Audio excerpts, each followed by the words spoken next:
Meski Wang Fan sebelumnya telah gagal mengendalikan kekuatan yang ia berikan, tetapi dekan atau kepala sekolah masih mengakui bakat yang dimiliki oleh Wang Fan.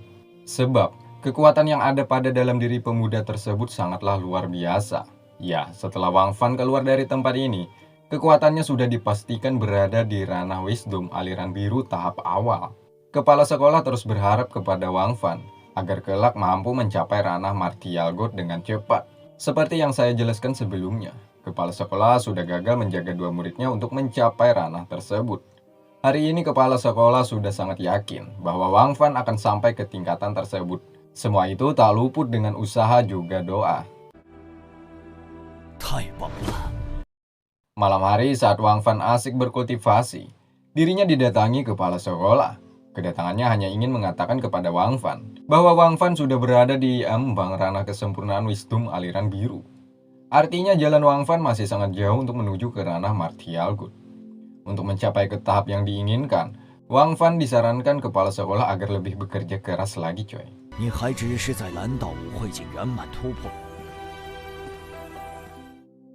Siang harinya ada Wang Fan dan Qian. Saat itu mereka berdua ditraktir makan oleh Wentong. Rupanya Wentong akhir-akhir ini sangat banyak mendapatkan pundi-pundi rupiah.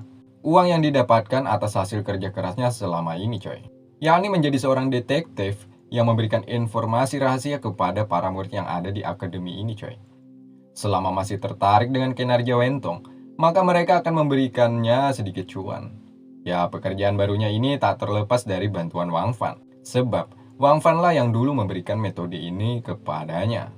Atas ucapan terima kasih Wentong, ia mengajaknya untuk makan-makan. Ditambah lagi jika suatu saat nanti Wang Fan meminta bantuannya, maka dengan senang hati ia akan membantunya.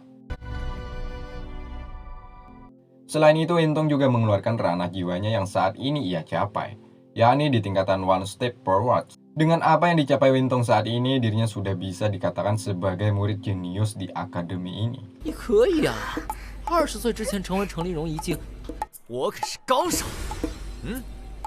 Lalu Wentong menatap ke arah wajah Wang Fan dengan tatapan penuh kasih. Ya, benar dengan dugaan Wang Fan. Tatapan tersebut mengandung sebuah arti, bahwa Wentong juga meminta informasi tentang Raja Harimau terhadapnya. Sebab semua murid sini sudah mengetahui bahwa Wang Fan ada hubungan spesial dengan Raja Harimau Perak. Jika ia mengetahui tentang informasi Raja Harimau, maka akan memudahkan Wentong mendapatkan pundi-pundi rupiah untuk kelangsungan hidupnya. Saat ini Wentong hanya mengetahui apa yang orang lain ketahui. Artinya hanya beberapa saja, seperti membunuh serigala iblis dan mengalahkan kelompok Yawo. Wentong mencoba merayu Wang Fan untuk menceritakan lebih dalam lagi tentang Raja Harimau. Tentunya Wang Fan menolak. Namun Qian juga merayu Wang Fan agar menceritakan sedikit saja tentangnya. Akhirnya Wang Fan pun luluh, ia mulai menceritakan bahwa Raja Harimau telah kembali dan menerima tantangan Yawo bertarung di arena. Mendengar itu, Wentong juga Qian sangatlah senang, sebab mereka yakin bahwa Raja Harimau akan mampu mengalahkan Yawo. Maka dengan itu, klan manusia tidak lagi takut dengan ancaman mereka yang sempat ingin memporak-porandakan umat manusia. Lalu Wentong mengatakan lagi kepada Wang Fan bahwa Raja Harimau Perak sudah mencapai ranah martial god. Selain itu, ia juga dilatih oleh seorang master tertinggi kedua dari Huan Jin selama 3 hari 3 malam. Entah dari mana Wentong mendengar berita seperti itu. Sehingga Wang Fan ingin meluruskannya agar kelak tidak terjadi kesalahpahaman.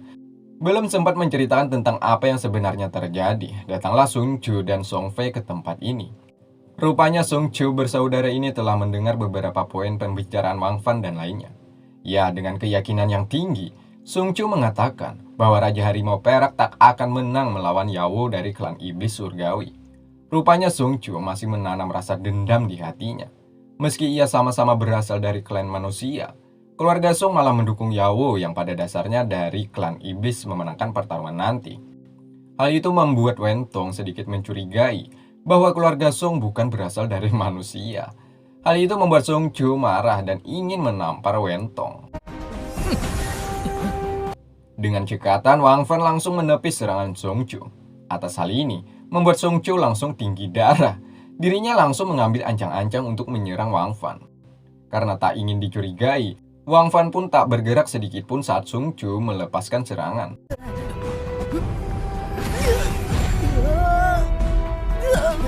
Secara tiba-tiba datang Qian yang langsung menyerang Sung Chu. Hal itu membuat pipinya lebam. Song Fei merasa terhina setelah adiknya diperlakukan seperti ini, coy. Dirinya pun mencoba untuk menyerang Qian.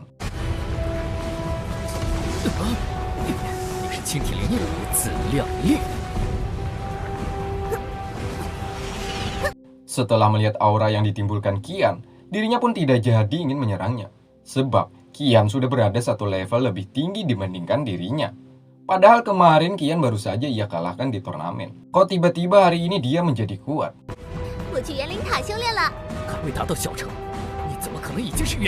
Ya betul coy. Karena berkat kakaknya lah Qian dengan cepat meningkat ke ranah jiwa berikutnya. Sedikit informasi, kakak Qian ialah Guru Lo, sehingga Qian mendapatkan pelajaran lebih di akademi ini. Akhirnya Song Fei dan adiknya balik ke rumahnya untuk mengatur rencana untuk menenggelamkan Wang Fan juga teman-temannya tadi.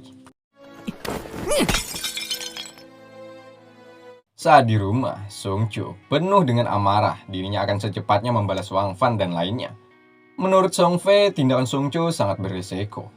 Sebab Wang Fan telah dijaga oleh Qian, sehingga kesempatan untuk membunuhnya sangat sulit didapatkan. Hal ini membuat mereka tambah pusing. Bagaimana caranya membunuh Wang Fan?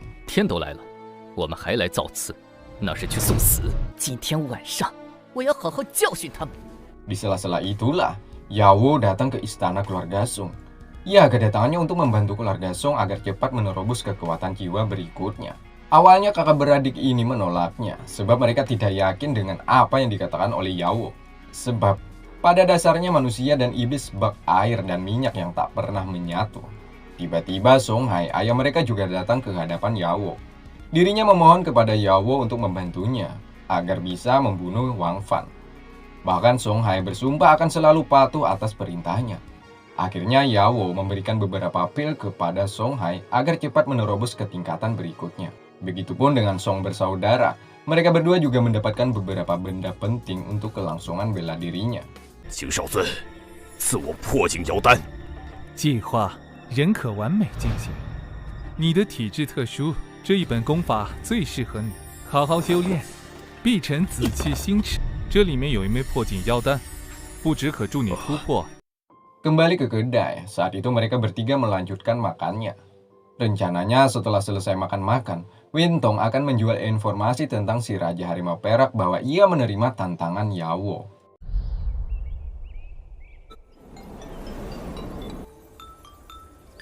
Sementara Qian dan Wang Fan berlatih di halaman terbuka. Seusainya, mereka didatangi Guru Lo alias kakak kandung oleh Qian. Qian dengan sumringah mengabarkan kepada kakaknya bahwa dirinya sedikit lagi mampu menguasai teknik terbang bintang abadi. Seperti pada umumnya, Guru Lo adalah sesosok kakak yang sangat perhatian kepada adiknya. Dirinya memberi kata-kata motivasi agar kelak Qian mampu melampauinya. Hal itu tidak luput dengan usaha dan kerja keras agar mendapatkan hasil yang maksimum.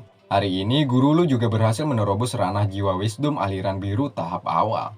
Ya, tanpa diketahui mereka berdua, ternyata Wang Fan selangkah mendahului daripada Guru Lu, coy. Sementara Guru Lu yang melihat adiknya begitu dekat dengan Wang Fan, sepertinya ia tak terlalu suka akan hal ini. Sebab jika terus dibiarkan, maka akan mengganggu kelangsungan adiknya dalam perjalanan bela dirinya. Sehingga Guru Lu meminta kepada Wang Fan untuk mengurangi hubungan di antara keduanya. Ya, karena Wang Fan dianggap pemuda yang tidak memiliki kekuatan jiwa. Sehingga jika suatu saat terjadi kenapa-napa terhadap adiknya, pastinya Wang Fan tidak bisa untuk diandalkan. Wang Fan setelah mendapatkan siraman rohani darinya, ia hanya bisa diam dan berlalu pergi meninggalkan Guru Lu. 对你很有刺激啊！看来我成为成立荣誉界啊。 Malam ini adalah malam terakhir persiapan Wang Fan untuk melangsungkan pertarungan melawan Yao. Di saat Wintong tertidur pulas, dirinya lagi-lagi didatangi oleh dekan alias kepala sekolah. Kepala sekolah saat itu menyaksikan proses terobosan Wang Fan yang begitu dahsyat. Apa yang dilakukan oleh Wang Fan saat ini lebih hebat dari Yao. Sebab Yao saat berusia 20 tahun lebih baru bisa berada di tingkatan ini. Yakni tingkat wisdom aliran biru menuju kesempurnaan. Meski sebelumnya Wang Fan belum bisa menaklukkan tugas saat di Pagoda Yuanling. 还可以，园灵塔苦修虽未曾突破， Kemampuan Wang Fan masih terbilang sangat luar biasa. Di sini kepala sekolah kemudian mengatakan kepadanya bahwa sebelumnya ia telah mengatur ulang identitas Raja Harimau Perak, yakni usianya 25 tahun, berprofesi sebagai senior di akademi ini. Hal itu dilakukan agar para murid tidak mencurigai bahwa Raja Harimau Perak adalah Wang Fan.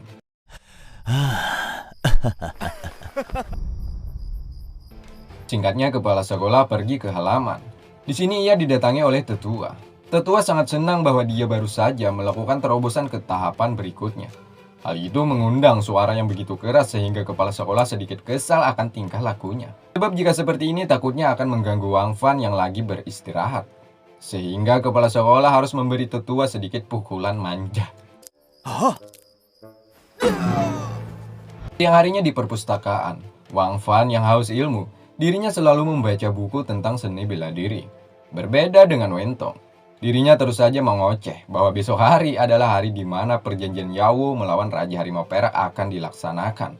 Wentong khawatir terhadap si Raja Harimau Perak. Jika ia tidak datang, maka hal buruk akan terjadi terhadap klan manusia. Wentong yang melihat ekspresi Wang Fan biasa-biasa saja, tentunya membuat Wentong sangat kesal. Seakan-akan Wang Fan tidak memperdulikan nasib klan manusia ini. Wentong menyuruh Wang Fan untuk mengabarkan kepada si Raja Harimau bahwa akhir-akhir ini klan iblis surgawi sering mengacau di Akademi Huanjin. Tak lama dari itu, Qian juga datang. Ia membenarkan atas ucapan Wentong sebelumnya. Di sini Wang Fan menceritakan bahwa yang sebenarnya kedatangan si Raja Harimau Perak hanya untuk menyelidiki atas kematian Wang Feng kakaknya. Ya, sehingga mereka berdua beranggapan bahwa Raja Harimau Perak adalah murid senior di akademi ini. Kemudian Wang Fan meneruskan, karena pembunuhan kakaknya sudah diketahui yakni Guru Goya, membuat si Raja Harimau akhir-akhir ini telah menghilang tanpa jejak. Namun kemungkinan besar Raja Harimau akan datang kembali ke tempat ini, sebab ia akan memenuhi tantangan dari Yawo. Mendengar itu lantas saja membuat Wentong juga Qian sedikit lega. 如果不是妖无量跑来挑战，他很可能不会再回来了。 Masih di perpustakaan, di saat Wentong dan Qian pergi, datanglah Guru Lu ke hadapan Wang Fan. Guru Lu meminta Wang Fan agar menemukannya dengan Raja Harimau Perak. Di sini Wang Fan tidak bisa berkata apa-apa lagi. Guru Lu yang melihat Wang Fan seperti ini, dirinya pun memutuskan untuk tidak jadi. Ia kemudian meminta Wang Fan untuk menyampaikan beberapa pesan, salah satunya tentang profil Yawo. Yawo saat ini sudah berusia 23 tahun. Ia telah menjadi tuan muda di klan iblis surgawi. Ranah jiwanya sudah berada di tingkatan wisdom biru tahap penyempurnaan. Saat ini, klan iblis memiliki 17 pewaris Golden Martial God. Dari 17, Yawo berada di peringkat 9. Artinya, kekuatan Yawo cukup terbilang sangat menakutkan. Bahkan digadang-gadang sebelum usia 30 tahun, Yawo akan mencapai di tingkatan Golden Martial God.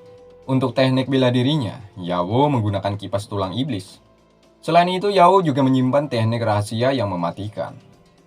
Atas informasi yang diberikan Guru Lu, setidaknya Raja Harimau Perak akan selalu waspada. Guru Lu sangat berharap agar Raja Harimau Perak memenangkan pertarungan tersebut, karena semua ini akan menentukan nasib kedua klan yang saat ini bersetegang. Sebab atas berita tersebarnya tentang Raja Harimau, semenanjung kerajaan semakin memanas. Kabarnya si Raja Harimau kini menjadi buron oleh mereka. 如果银虎王败了，对于人族的士气打击会非常之重，城就沸腾了。不少人要阻截银虎王，拜他取而代之。他们最渴望一战的是谁吗？ Kemudian Wang Fan pergi menuju penginapan. Di sini ia bersumpah akan memenangkan pertarungan nanti demi membangkitkan lagi ras manusia, yang pada dasarnya saat ini mengalami kemunduran setelah Suan yang berpangkat sebagai Golden Martial God gugur. 陆清影的话中不能听出岂能只是获胜？既然是为人族而战，才能让人族提振士气，才能够打击天妖族的嚣张。我一定要赢，击败妖无量，唯有如此。 Singkatnya, Wentong dan Wang Fan sudah berada di tempat penginapan. Di sini ia mengabarkan bahwa Yao Lei juga hadir menyaksikan pertarungan antara Yawo melawan Raja Harimau. Untuk kedudukan Yao Lei sampai sini masih belum dijelaskan secara rinci, coy. 我要养足精神，明日看决战，银虎王必胜。关于这次比赛，妖烈阳都来了。我知道的关于这次对决的消息都。 Pagi harinya, Wentong pun mengajak Wang Fan untuk menyaksikan pertarungan akbar. Wang Fan dengan wajah kepalsuan ia berpura-pura.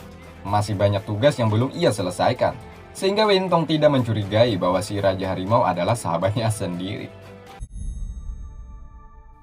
算了，我说你也不听。银虎王必胜！ Serasa sudah aman, Wang Fan mendatangi ke tempat kepala sekolah. Kepala sekolah berjanji kepada Wang Fan, jika memenangkan pertarungan nanti maka ia akan mendapatkan satu slot untuk berlatih di kota dewa. Karena kepala sekolah menganggap tempat itu adalah tempat paling aman agar identitas Wang Fan tidak diketahui oleh murid lainnya. Sebelum pergi, Wang Fan juga diberikan beberapa pil olehnya. Pil tersebut tentunya sangat membantu saat pertarungan berlangsung. Sekali lagi kepala sekolah mengingatkan agar Wang Fan berusaha untuk memenangkannya. Karena ini hanya sebuah ujian kecil, sebab setelah ini ujian akan terus-menerus menghantui Wang Fan untuk berada di Golden Martial God. Sementara orang-orang dari klan iblis telah hadir ke tengah-tengah arena. Ada si Otot, si rambut putih, serigala gila, dan Yawo.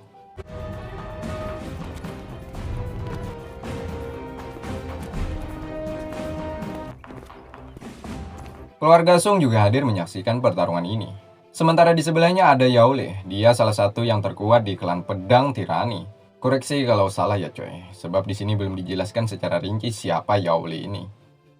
Sementara dari ketinggian ada kepala sekolah juga bawahannya. Ya, dialah orang yang menjadi peran pengganti Raja Harimau Perak selagi Wang Fan pergi ke pagoda Yuanleng. Sebelumnya orang ini juga pernah berhadapan dengan para klan iblis.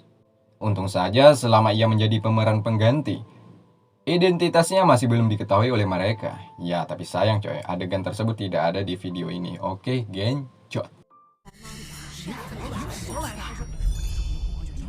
Kembali ke arena, hari ini si Raja Harimau datang dengan pakaian yang sedikit berbeda dari apa yang dilihat oleh klan iblis sebelumnya. Mereka kembali tertipu daya coy. Mereka menganggap bahwa si Raja Harimau Perak ialah si Raja Harimau yang mereka kenal. Mereka menganggap bahwa dirinya hanya mengubah pakaian juga tombaknya agar terlihat lebih sangar.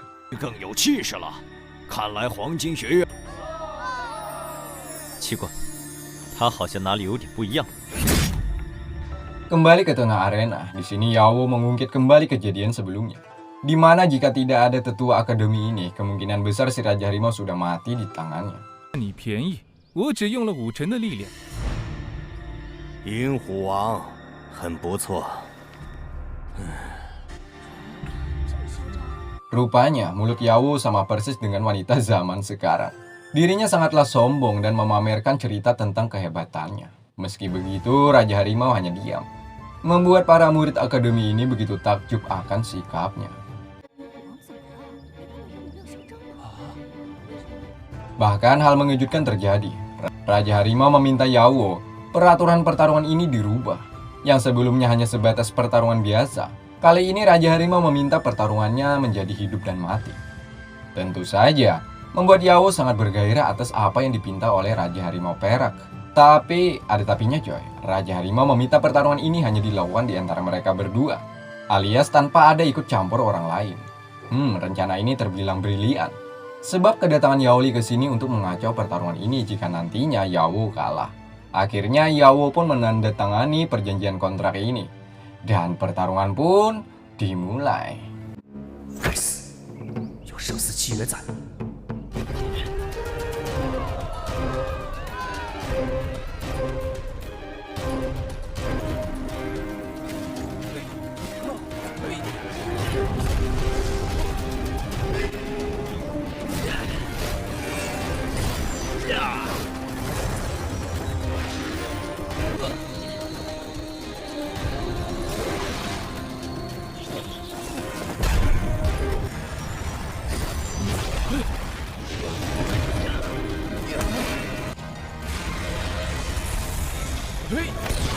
Semua orang yang menyaksikan tak percaya melihat kehebatan si Raja Harimau Perak, di mana ia mampu menandingi kekuatan yang dimiliki oleh Yawo.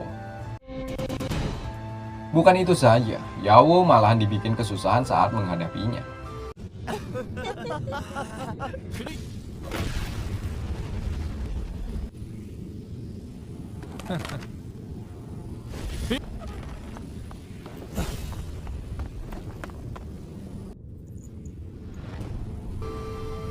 Tak terima atas hal ini, Yawo kemudian mengeluarkan jurus kipasnya.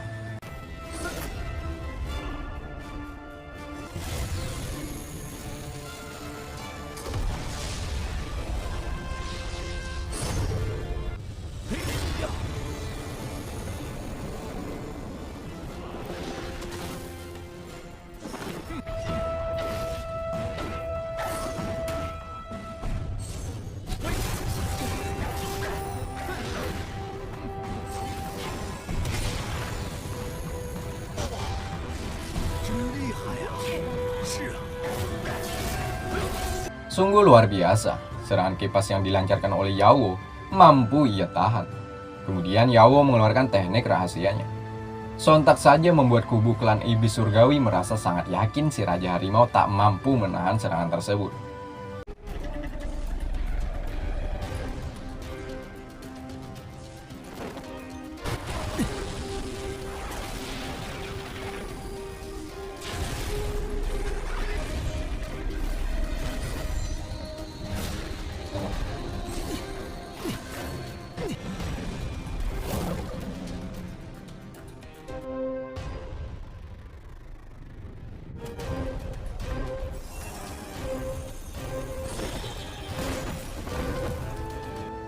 Sukar dipercaya, dengan teknik langkah meteor, Yawo berhasil dikalahkan oleh si Raja Harimau.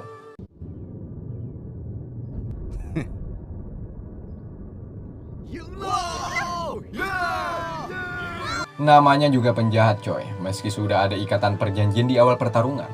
Mereka para klan iblis surgawi malah mengingkari hal ini. Yao Li dan lainnya langsung menyerang Wang Fan. Keluarga Song juga ikut-ikutan membela klan iblis. Alhasil, terjadilah perkelahian besar saat di sini.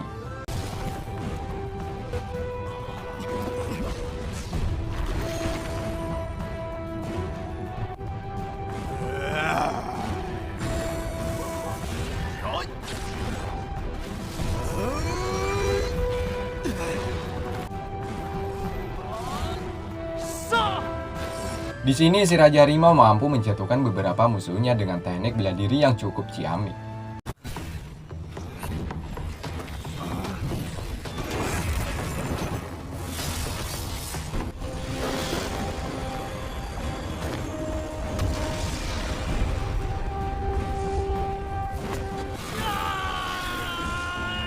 Xiao Shan namanya. Rupanya ia mengetahui teknik yang dipakai si Raja Harimau. Ya, dirinya berlari ke arah hutan untuk menunggu waktu yang pas. Di mana teknik Raja Harimau hanya mampu bertahan sebentar saja. Setelah cukup jauh aksi saling kejar-kejaran, si Raja Harimau mulai merasakan kehabisan tenaga. Xiao Shan dengan kesombongannya lalu menghampiri Raja Harimau. Dan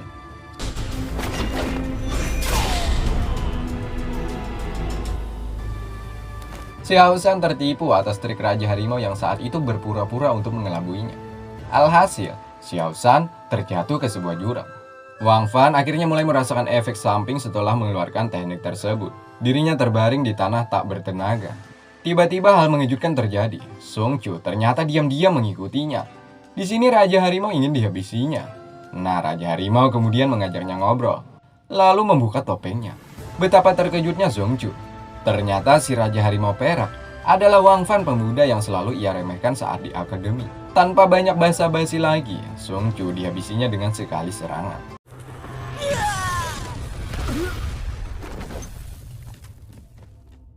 Si Raja Harimau kemudian didatangi oleh kepala sekolah. Di sini kepala sekolah sangatlah kagum. Efek samping teknik rahasia tak berpengaruh terhadapnya. Sehingga kepala sekolah menanyakan akan hal ini. Wang Fan kemudian memperlihatkan secari kertas yang ia tulis sendiri. Kepala sekolah semakin kagum saja. Sebab ilmu yang didapat muridnya ini sangat sukar untuk dimengerti. Namun Wang Fan dengan mudah menaklukkan teknik tersebut. Tak lama kemudian, datanglah peran pengganti. Di sini kepala sekolah menyuruhnya untuk memakai topeng dan pergi ke kota dewa. Berita tersebut nantinya akan disebarkan ke pelosok-pelosok desa. Sampai sini tujuan kepala sekolah masih belum diketahui secara pasti coy. Oke, lanjut.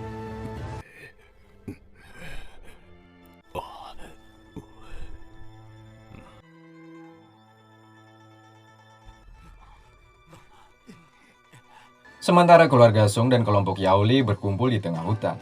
Tak lama kemudian Xiao Shan juga datang ke tempat ini. Rupanya ia masih hidup meski terpental ke sebuah jurang. Di sini mereka kemudian mengatur rencana untuk membunuh si Raja Harimau Perak. Ya, mereka rupanya juga mengetahui bahwa si Raja Harimau Perak sedang menuju kota dewa untuk proses pemulihan. 希望那个假扮银虎王的人能安全无事。 他若是正常达到北王天妖力阳的高度，可能超越他们两个的。我也希望他没事儿。 Singkatnya, Wentong mendapatkan kabar. Lalu ia menceritakan kepada Wang Fan yang saat itu dianggap tidak menyaksikan pertarungan yang begitu besar terjadi di akademi ini. Kabarnya bahwa kepala sekolah mengantar si Raja Harimau bersama 10 orang yang memiliki ranah jiwa yang cukup tinggi. Hal itu untuk mengantisipasi akan terjadi sesuatu hal buruk saat di perjalanan. Bahkan tetua sebelumnya telah melancarkan serangan ke keluarga Song. Namun sayangnya semua keluarga Song telah lari bersembunyi di balik klan iblis surgawi. 那是不可能的，我还是老老实实的做我的后勤工作吧。 Besok harinya tersirat kabar. Beberapa dari mereka telah gugur saat dalam pengejaran ke arah kota dewa. Semua itu tak luput atas bantuan seseorang yang berpangkat Golden Martial God yang berasal dari klan manusia. Singkatnya saat itu Guru Lo dan para murid akademi ini sedang berada di luar. Di sini Guru Lo menceritakan beberapa kejadian yang telah terjadi, yakni Yaoli dan beberapa pasukannya masih bisa lari menyelamatkan diri.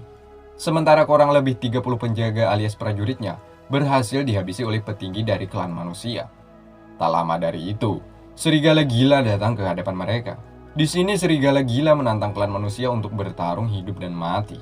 Ya, serigala gila salah satu yang masih selamat di kubu klan iblis, coy. Rencananya, klan iblis masih memiliki beberapa amunisi untuk bertarung. Ada dari klan rubah yang bernama Shinsu dan Semme. Sampai sini, gejolak yang melanda antar klan manusia dan iblis sepertinya tidak ada jalan untuk berdamai. 我们少尊座下第一人，新月狐族少主月心妹，率领100名青年高手来，所有年轻一代以公平对决的方法，全部杀死才行。 Malam harinya, Guru Lo mengatur strategi untuk semua muridnya. Di sini ada 4 orang murid yang disuruh memimpin untuk menggali informasi tentang lawan yang mereka hadapi kelak. 好，那么就由你们4位各自带领25人，形成4个战队，主动出击。迎战！迎战！对，有什么好怕的？我们绝不能退缩。 Alhasil, siang harinya mereka pun langsung on the way masuk ke dalam hutan. Sementara Guru Lo dan Wang Fan bertinggal diri di sini. Guru Lo tak mempermasalahkan Wang Fan tak ikut, karena ia tahu Wang Fan tidak memiliki keahlian bela diri. Takutnya jika ia ikut, nantinya akan menjadi beban tim. Singkatnya mereka didatangi oleh wanita yang belum diketahui namanya. Ya, sebut saja namanya Bulan. Bulan dan Guru Lo langsung melakukan aksi serang satu sama lain.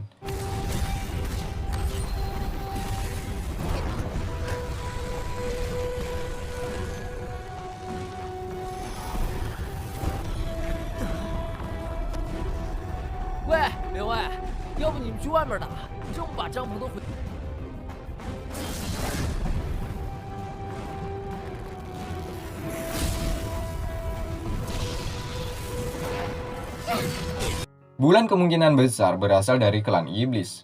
Kekuatannya sungguh luar biasa. Andai saja tidak ada Wang Fan, kemungkinan besar Guru Lo akan kalah dengan mudah. Di setiap langkah Guru Lo mendapatkan arahan dari Wang Fan, bahkan tentang teknik membangkitkan kekuatan Yin dan Yang.